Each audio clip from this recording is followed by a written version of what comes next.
नमस्कार। आज हम एक बहुत ही खास मंदिर के बारे में बात करने वाले हैं। भीतरगांव मंदिर। ये कानपुर के पास है और कहते हैं भारत के सबसे पुराने मंदिरों में से एक है। हमारे पास कुछ लेख भी हैं इस पर। तो आज हम इसी मंदिर को, जो कि 5वीं सदी का है, गुप्त काल का, उसको समझने की कोशिश करेंगे। इसकी सबसे अनोखी बात पता है क्या है? ये लगभग पूरी तरह से टेराकोटा, मतलब पक्की मिट्टी और ईंटों से बना है। उस जमाने के हिसाब से तो ये बिल्कुल अलग था। हाँ, ये बात तो है। और हाँ, एक और दिलचस्प चीज है, इसे कुछ लोग मॉनसून मंदिर भी कहते हैं। अच्छा। हाँ, कहते हैं कि गर्मी में इसके शिखर से पानी की बूंदें टपकती हैं और जैसे ही मॉनसून आता है वो बंद हो जाती हैं। है। ये तो बड़ा अजीब है ना? तो चलिए इसी रहस्य और इसके इतिहास में थोड़ा और गहरा उतरते हैं। तो सबसे पहले, ये मंदिर बना कब और कहाँ? ये गुप्त काल की देन है ना? बिल्कुल। गुप्त काल, जिसे भारत का स्वर्ण युग भी कहा जाता है, हाँ। उस समय ये इलाका पुष्पपुर कहलाता था और कला और संस्कृति का एक बहुत महत्वपूर्ण केंद्र था। अच्छा। देखिए, गुप्त शासकों ने कला को, धर्म को बहुत बढ़ावा दिया और ये मंदिर जो उन्होंने बनवाए, वो सिर्फ पूजा की जगह नहीं थी। वो एक तरह से सामाजिक और सांस्कृतिक केंद्र भी थे। तो भीतरगांव मंदिर उस जमाने की इंजीनियरिंग कह लीजिए या कलात्मक सोच, उसका एक बेहतरीन उदाहरण है। ये कारीगरी की बात आपने की, तो उसकी सबसे चौंकाने वाली बात तो वही है, ईंटें और टेराकोटा। हाँ। उस समय तो ज्यादातर बड़े मंदिर पत्थर के बन रहे थे, तो ये ईंटों से क्यों? कोई खास वजह? पत्थर नहीं था या? देखिए, ये एक दिलचस्प सवाल है। हो सकता है सीधी सी बात हो कि वहाँ अच्छी मिट्टी आसानी से मिलती हो, ईंटें बनाना आसान रहा हो। हो सकता है। या ये भी हो सकता है कि ये उस समय के कारीगरों का एक नया प्रयोग हो, एक तरह का इनोवेशन, कि भाई ईंटों से भी उतनी ही खूबसूरती और मजबूती लाई जा सकती है। और वो टेराकोटा पैनल्स दीवारों पर? अरे, वो तो कमाल के हैं।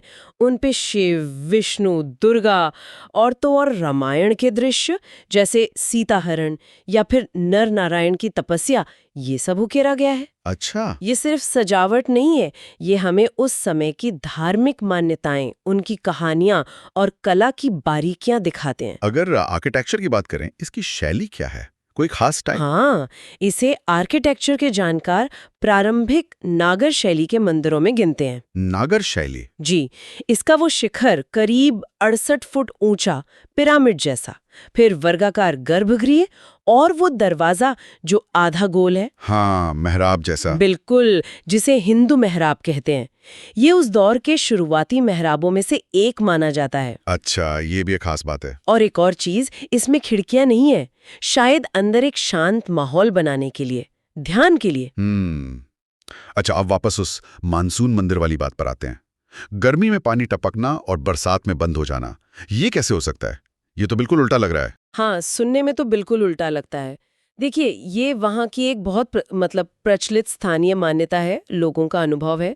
हालांकि जो लेख हैं वो ये साफ करते हैं कि मानसून मंदिर कोई इसका आधिकारिक या पुरातात्विक नाम नहीं है। अच्छा। लेकिन पुरानी जगहों के साथ अक्सर ऐसी कहानियां, ऐसी रहस्यमयी बातें जुड़ जाती हैं। हो सकता है ईंटों और पत्थरों की बनावट, तापमान, नमी, इनके बदलाव से कुछ ऐसा होता हो जो हमें सामान्य ना लगे। क्या इसकी कोई वैज्ञानिक जांच हुई है? पुरातत्व विभाग का जहां तक सवाल है, उनका ध्यान तो ऐतिहासिक तथ्यों पर रहता है ना। ऐसी घटनाओं की वैज्ञानिक जांच करना शायद उनके दायरे में ना आता हो। वैसे मंदिर के अंदर भगवान जगन्नाथ की मूर्ति भी थोड़ी अलग है, काले पत्थर की है और उनके साथ सिर्फ बड़े भाई बलराम की छोटी मूर्ति है, बहन सुभद्रा की नहीं है, जैसा कि ज्यादातर जगन्नाथ मंदिरों में होता है। अरे वाह, ये भी एक अलग बात है।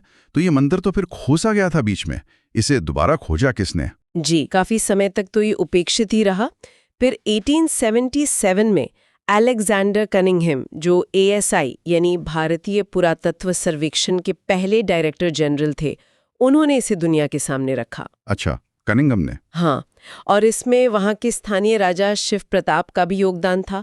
उन्होंने ही कनिंघम को बुलाया और इसके संरक्षण में भी मदद की। और आज इसकी क्या हालत है? ऐसे बचाने के लिए कुछ हो रहा है? ASI आज भी इसकी देखरेख कर रहा है, लेकिन देखिए, समय के साथ मौसम की मार है, अब जलवायु परिवर्तन का भी असर है, प्रदूषण है, तो इसे बचाए रखना एक चुनौती तो है। कुछ जो बहुत कीमती टेराकोटा पैनल थे, उन्हें तो सुरक्षित रखने के लिए म्यूजियम में भी भेज दिया गया है। अच्छा। और जैसा कि यूपी राज्य पुरातत्व विभाग की निदेशक डॉक्टर रेणु द्विवेदी ने भी कहा है, विभाग का काम तो जो पुरातात्विक सबूत हैं, ऐतिहासिक तथ्य हैं, उनका अध्ययन करना है, उन्हें सहेजना है।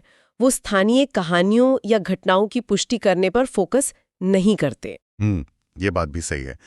तो अगर हम पुरातत्व विभाग के नजरिए से देखें तो ये मंदिर अपने आप में क्या दिखाता है, इसका असली महत्व क्या है? देखिए, ये मंदिर गुप्त काल की ये जो रचनात्मकता थी, उनकी जो इंजीनियरिंग की समझ थी और उनकी सांस्कृतिक समृद्धि, उसका एक जीता जागता सबूत है। हाँ। ईंटों और टेराकोटा जैसी चीजों का इतनी खूबसूरती से इस्तेमाल करना, ये उस युग के इनोवेशन को दिखाता है।